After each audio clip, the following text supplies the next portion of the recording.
नमस्ते, मैं अभिनय आकाश और आप देख रहे हैं कर चुके हैं प्रभास साक्षी का special show most relevant information यानी हमारा ऑपरेशन सिंदूर की सबसे बड़ी सीख ये है कि भारत अब जान गया है कि पाकिस्तान के खिलाफ जंग सिर्फ एक देश के साथ नहीं बल्कि एक साथ 3 देशों के साथ होनी है। भारत के खिलाफ सिर्फ पाकिस्तान अकेला ही नहीं बल्कि तुर्की और चीन भी लड़ रहे हैं। तुर्की और चीन सिर्फ हथियार से नहीं बल्कि उससे भी कहीं ज्यादा पाकिस्तान की मदद कर रहे हैं। लेकिन भारत के दुश्मनों को जितना नेक्सस चलाना हो चला ले, क्योंकि भारत ने अभी ट्रम्प कार्ड खोले ही नहीं है। पाकिस्तान ने भारत के खिलाफ आंख उठाने की कोशिश की, आतंकवाद के जरिए भारत को भेदने की कोशिश की। भारत ने पाकिस्तान को मुंहतोड़ जवाब दे दिया और साफ हो गया कि पाकिस्तान के साथ मिलकर कितने देश भारत का बुरा चाहते हैं। जिस तरीके से पाकिस्तान ने भारत के खिलाफ आतंकवाद को हथियार बना रहा है, ऐसा लगता है कि भारत सिर्फ ऑपरेशन सिंदूर तक ही नहीं रुकने वाला है। पाकिस्तान को रोकने के लिए जो भी कोशिश की जा सकती है वो अब भारत करेगा। ताजा घटनाक्रम में अफगानिस्तान के विदेश मंत्री के साथ भारत के विदेश मंत्री एस जयशंकर से सीधी बात हुई। तालिबान के काबुल पर कब्जे के बाद से यानी 2021 से कभी भी ये डायनामिक देखने को नहीं मिला है। ऑपरेशन सिंदूर के तुरंत बाद इस तरह की गतिविधियां हो रही है जिससे अपने आप में अहम बना देती है। जयशंकर और तालिबानी मंत्री में क्या बात हुई? विदेश मंत्री एस जयशंकर ने अफगानिस्तान के कार्यवाहक विदेश मंत्री मौलवी आमिर खान मुत्तकी के साथ फोन पर बात की। इस बातचीत में भारत और अफगानिस्तान के बीच अविश्वास पैदा करने की कोशिशों का भी जिक्र हुआ। पिछले दिनों पाकिस्तान सेना ने दावा किया था कि भारत ने अफगानिस्तान को भी मिसाइल से निशाना बनाया है। भारत ने इसे सिरे से खारिज किया था। विदेश मंत्री जयशंकर ने कहा कि उनके मुत्तकी के साथ अच्छी बातचीत हुई। जयशंकर एक्स पर लिखा कि वो पहलगाम आतंकी हमलों को लेकर उनकी और से की गई भर्त्सना को सराहते हैं। साथ ही उन्होंने आधारहीन रिपोर्ट के जरिए दोनों देशों के बीच अविश्वास पैदा करने की कोशिशों को मुत्तकी की ओर से खारिज किए जाने का स्वागत किया। जयशंकर ने लिखा कि अफगान लोगों के साथ पारंपरिक दोस्ती को रेखांकित किया गया। इसके साथ ही इस बात पर भी चर्चा हुई कि सहयोग को आगे कैसे लेकर जाया जा सकता है। मुत्तकी ने भारत को एक बड़ी क्षेत्रीय ताकत बताया और जयशंकर के सामने भारत के साथ ऐतिहासिक रिश्तों का भी जिक्र किया।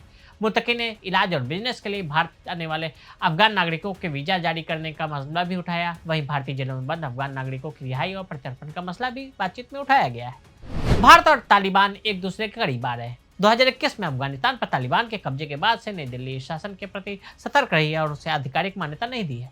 हालांकि भारत वरिष्ठ राजनयिकों के माध्यम से तालिबान के साथ बातचीत कर रहा है। उदाहरण के लिए पिछले साल वरिष्ठ भारतीय राजनयिक जेपी सिंह ने 2 बार अफगानिस्तान का दौरा किया। एक बार मार्च में मुत्तकी से मिलने के लिए और फिर नवंबर में कार्यवाहक रक्षा मंत्री मोहम्मद याकूब मुजाहिद से मिलने के लिए। फिर इस जनवरी में भारत के विदेश सचिव विक्रम मिस्री ने दुबई में आमिर खान मुत्तकी के साथ एक महत्वपूर्ण बैठक में वरिष्ठ भारतीय राजनयिकों के एक प्रतिनिधिमंडल का नेतृत्व किया। तालिबान सरकार ने भारत के साथ राजनीतिक और आर्थिक संबंधों को मजबूत रखने की इच्छा जताई है। भारत को एक महत्वपूर्ण क्षेत्रीय और आर्थिक शक्ति बताया है।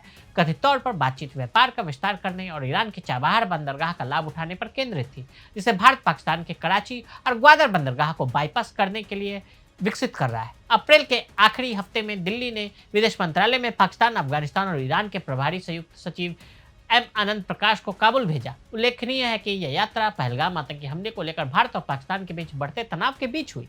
हालांकि यह पता नहीं चल पाया कि प्रकाश मुत्तकी वार्ता में यह मुद्दा उठा या नहीं, लेकिन साथ ही अफगान विदेश मंत्रालय ने पहलगाम आतंकी हमले की निंदा की।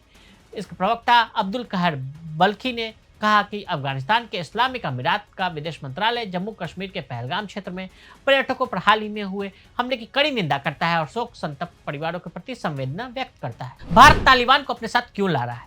अफगानिस्तान के साथ भारत का जुड़ाव रणनीतिक है। कई विशेषज्ञों का मानना है कि तालिबान के साथ जुड़कर नई दिल्ली पाकिस्तान को दूर रख रहा है। जैसा कि द डिप्लोमेट ने बताया कि अगर भारत तालिबान के साथ जुड़ता है तो इससे भारत को निशाना बनाने वाले आतंकवादियों के प्रवाह को रोकने में मदद मिल सकती है। पाकिस्तान में भारत के पूर्व राजदूत अजय बिसारियन भी बताते हैं कि तालिबान के साथ जुड़कर नई दिल्ली एक ऐसा समझौता करने की उम्मीद कर रहा है जिसमें यह सुनिश्चित हो कि अफगान धरती का इस्तेमाल किसी भी भारत विरोधी गतिविधियों के लिए न किया जाए।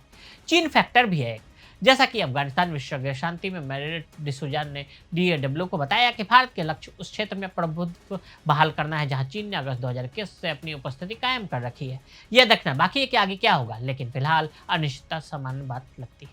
तो आज हमने आपको भारत और तालिबान के बीच बढ़ती नज़दीकियाँ और पाकिस्तान को झटका देने की तैयारी के बारे में बताया। आज के लिए दी इजाजत। ऐसी रिपोर्ट्स को देखने के लिए देखते रहे प्रभा साक्षी। अगर आप भी लेना चाहते हैं देश दुनिया की तमाम जानकारी तो आज ही सब्सक्राइब करें हमारे चैनल को।